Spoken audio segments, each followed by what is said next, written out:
Hi, Social Work 351. This is James making this video today. The issue that I'm going to resolve first is making a histogram, and I'm going to demonstrate it in Google Sheets, which is going to be very similar to using Microsoft Excel.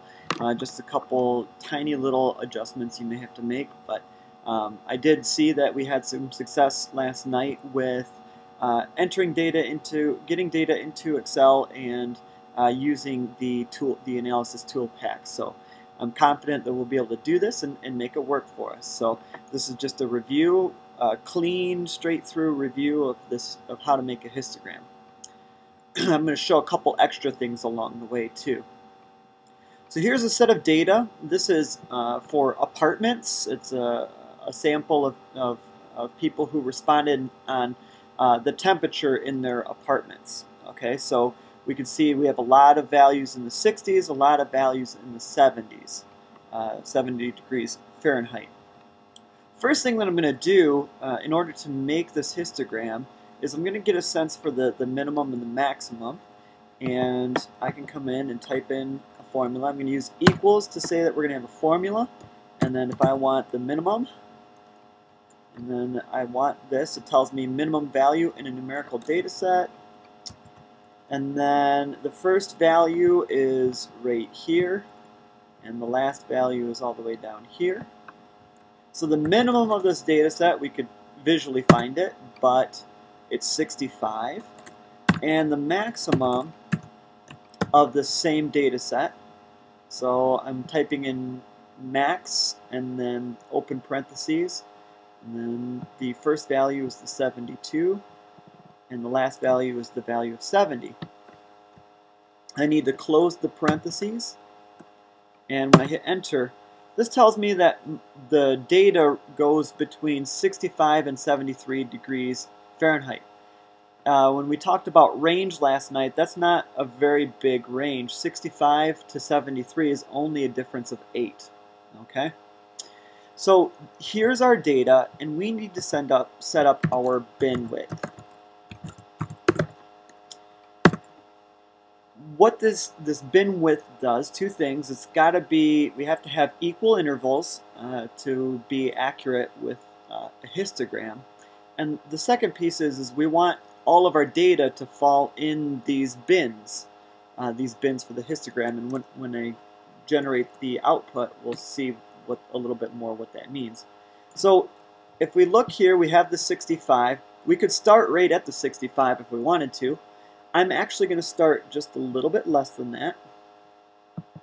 I'm going to start at, well, I'll start at 63. And that's just, I'm just saying that I want to have a little bit of value to the left of that minimum. And then what I'm going to do is I'm going to choose how big I want those bins to be. Now, if I choose 5 as the bin width, I'm not going to get a lot of buckets because of this range of 8 here. So I'm going to choose something a little bit smaller for our bin width. In fact, we're just going to do a bin width of 2. So if I start at 63, the next one's going to start at 65, and then 67, and then 69, 71, 73, and I'm going to go a little bit bigger than 73, so I'm going to go to 75. Okay? So what this column here is telling us is we're going to group all of our data, and the data that falls between 63 and 65 is going to go in one bin, so on and so forth. Actually, 63 and 64, 65 and 66, 67, 68, 69 and 70, so on and so forth. So now we're ready to actually make our histogram. Just like we've done last night and struggled with at some parts in the lesson, we need to select our input range. Now if I'm in Google Sheets, I'm going to delete this out, and then all I do is click and highlight, and once I let go of the mouse here, it'll automatically be ready, and then when I click in here, it'll fill in with those cells, A2 to A26. Now, for the bin range, I'm going to delete that out, For the bin range, I'm going to come over here and select C2 to C8. Now when I click over here, it will automatically put that information in. If you're using Microsoft Excel, it'll work a little bit differently.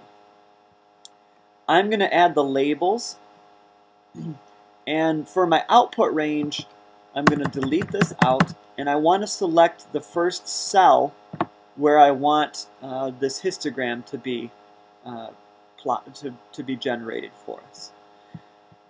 In Google Sheets, I'm going to click on the Chart Output option, and now I'm ready to click OK. Output range is missing, so I need to click over here. Now it has a place for me to put the histogram. Okay, so here are our bins, and these are our frequencies. So this is giving us a sense for what this histogram is going to look like. Now when I scroll over to the right, here's what Google Sheets is calling a histogram. This is telling us that we have one data value in 65 and 66. We have 3 that are of a value of 67 through 68, so on and so forth. A couple of pieces of vocabulary here. From this data set, you'll notice that we have a really tall peak around the 71 and near 73. And then the data, or the histogram, seems to drop off to the left. Since it drops off to the left, we may say that this is skewed left, meaning that as we go from the middle towards the left side, the frequencies are getting smaller and smaller. But on the right side, it just kind of drops off. So it's skewed to the left. Here's our histogram for the apartment temperatures.